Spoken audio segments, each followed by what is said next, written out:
చెప్పిస్తాం. ఇప్పుడు 3వ తారీఖు తప్పకుండా తీసుకొస్తామన్న, ఆయన కూడా వస్తారు. 3వ తారీఖు కంటే ముందు కూడా కంపెనీ వల్ల పలానా జబ్బులు వస్తాయని మనం అంటున్నాం. ఒక డాక్టర్ మా చెప్పించాడు, ఈ కంపెనీ వల్ల వ్యవసాయం దెబ్బతింటుందని అంటున్నాం. ఒక రిటైర్మెంట్ వ్యవసాయాధికారి తోటి చెప్పించాడు. అట్లా విభిన్న కోణంలో ఉన్న అధికారులు తీసుకురండి, ఆ రోజు ప్రయత్నం చేయండి. అట్లా తీసుకొచ్చి చెప్తా ఉంటే ఇంకా బాగుంటుంది, అవగాహన క్లోజ్ అయింది మళ్ళీ ఓపెన్ చేస్తున్నారని స్టార్ట్ అయింది గొడవ. ప్రజలందరూ భయాందోళనకు గురయ్యారు. మళ్ళీ నేను మాట్లాడినా ఫార్మర్ సంబంధించి కాదు ఇది, వాళ్ళు ఎవరో ప్రైవేట్ సంస్థ కెమికల్ ఫ్యాక్టరీ అక్కడ మళ్ళీ ల్యాండ్ తీసుకుని అక్కడ ఇస్తున్నారంట. వీలైతే మనం ఆపుదాం వాళ్ళు.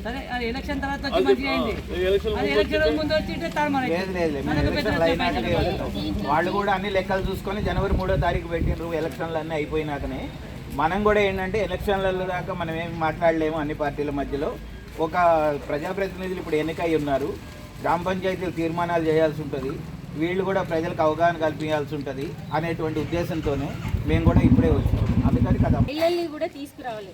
ఎందుకంటే పొద్దున్న లేస్తే పొలాలలో పనిచేసేది ఆడవాళ్ళు, అవునా, ఎక్కువ నీటితో పనిచేసేది ఆడవాళ్ళు. కాబట్టి కొంచెం ఉద్యమంలో మహిళలు ఎక్కువగా ఉంటే వాళ్ళ బాధలు కూడా వాళ్ళు చెప్తారు. ఎందుకంటే క్యాన్సర్ ఫస్ట్ అటాక్ అయ్యేది మహిళలకే, పిల్లలకు. వీళ్ళ ఆరోగ్యం కూడా ఇప్పుడు వాళ్ళు లేకుండా మీరు ఉండలేరు కదా. ఉంటామా, ఊరు ఉండలేదు, గ్రామం ఉండలేదు, ఎవరము కూడా ఉండలేము. కాబట్టి ఖచ్చితంగా ఉద్యమంలో మహిళల్ని తీసుకురండి.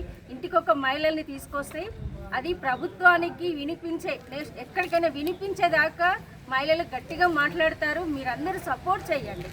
మీరు ఇప్పుడు ఈ ఒక్క ఊరు కాకుండా పక్క ఊరికి పోయి కూడా మీరు సాయంత్రం పూట బండ్ల మీద పోయి కూడా క్యాంపెయిన్ అంటే పలానా కంపెనీ 3వ తారీఖు రోజు హియరింగ్ ఉంది కాబట్టి మీరు అందరు కూడా రండి అని చెప్పేసి మీరు అందరు మాట్లాడుకుంటూ పక్క వాళ్ళతో మాట్లాడి కూడా అందరినీ ఒక కమిటీలుగా ఏర్పాటు చేసుకుంటే కూడా బాగుంటుందని కూడా మేము అనుకుంటున్నాం. ఎందుకంటే ఎవరికి వాళ్ళు ఉంటే పని కాదు, ఒక యూనిటీ ఒక అయితేనే పనులు అవుతాయి. ఒకటి మనం వద్దనుకొని మనం బలంగా మనసులో అనుకుంటే ఖచ్చితంగా సాధిస్తాం.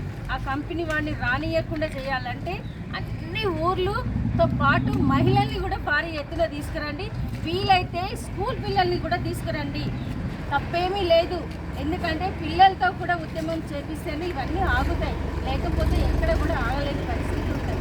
ఇప్పుడు ఈ లేఖ మీద సంతకాలు పేర్లు రాసిన వాళ్ళందరూ సంతకాలు చేసిన వాళ్ళు నిన్న కలెక్టర్కి లెటర్ ఇచ్చినాము, స్టాంప్ వేయించుకున్నాం.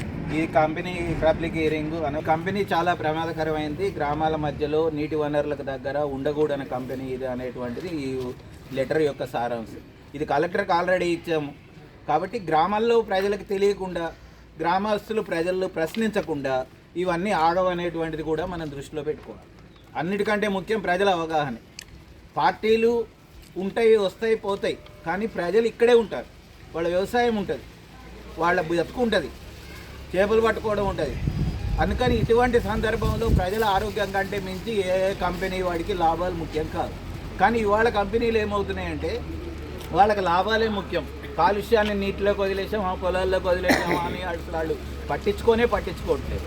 కాబట్టి మనము మాకు అరే ఉన్న బతుకు చాలరానైనా మీకు ఇంకా మంచి బతుకు కోసం చూస్తున్నాము, నువ్వు వచ్చి పాడు చేయొద్దు అనేటువంటి మాట మనం గట్టిగా చెప్పాల్సినటువంటి అవసరం.